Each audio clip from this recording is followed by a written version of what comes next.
नैहर में प्रेम हलिया सुटाए सजनावा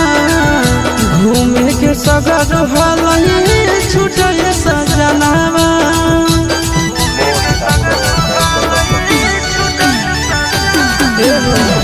नैहर में प्रेम हलिया सुटाए सजनावा घूमे के सगर हलई छुटाए सजनावा निकलो नहीं आइला जे घर से बाहर कहत कि ससुर भाई सुरावा हर गिरे गिरे जाए पियावा माथा से चढ़ावा हर गिरे गिरे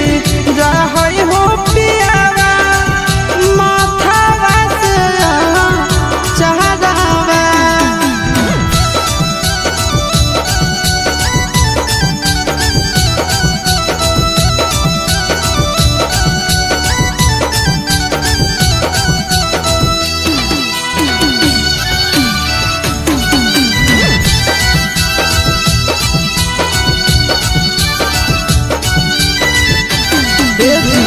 सड़िया में समारो है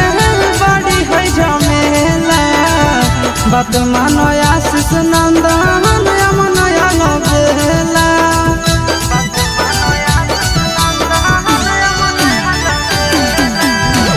सड़िया में समारो है बड़ी है झमेला